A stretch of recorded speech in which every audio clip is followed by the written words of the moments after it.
Bibigyan ko kayo ng 3 minutes. Hihintayin ko kayo sa gym, okay? And yes, mag-decide kayo kung sinong magsusuot ng mascot's costume. Nakakashock si Coach Abby. Talagang sinisisi niya tayo dahil kay mascot. Dahil to sa kakaselos mo, Maya. Girls, anong magagawa ko? Kitty, sandali. Baka hindi lang naman si Maya yung may problema, baka pati si mascot. Of course, Diana. Ang tagal na ni mascot sa team natin pero hindi tayo nagka-problema.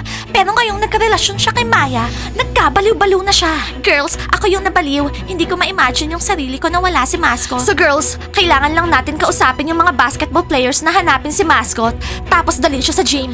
Girls, katapusan na. Maya, lahat pwedeng palitan. Kung magtutuloy-tuloy si mascot ng ganito, hahanap tayo ng bago. Timur, napagalitan na naman kami kay Coach Abby kasi si mascot hindi pumunta sa training. Wala siya. Tsaka sabihin mo sa kanya hindi siya sumasagot sa mga tawag. Maya, iniisip namin yung team, hindi yung love niyo, okay?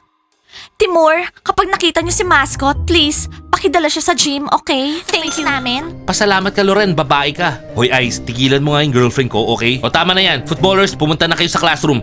Ice, pizza, gawain niyo akong hot chocolate. Ayusin natin to mamaya. Magsaya kayo ni rescue kayo ni Teacher Mike. Girls, bye Kev. Hoy, Kev, ano pang ginagawa mo? Mag-practice na tayo. Baliw tong Loren na to.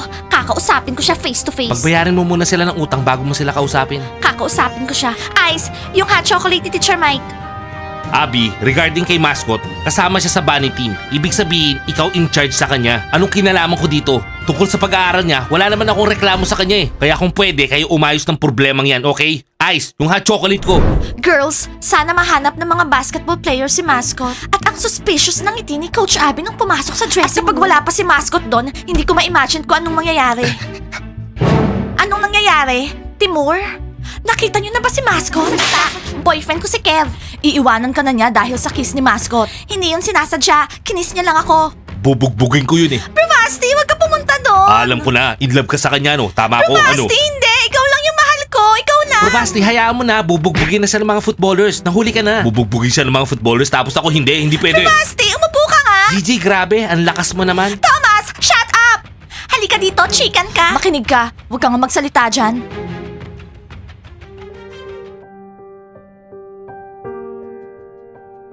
Bro Basti, nakita mo ba yun? Oo, nakatikim siya sa mga footballers. Naawa ako sa kanya. Kita mo na, ibig sabihin mahal mo siya. Bravasti, ang bobo mo talaga. Guys, wala siya dito. Hoy losers, nakita niyo ba si mascot?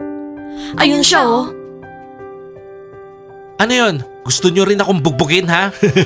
Sino gumawa niyan ha?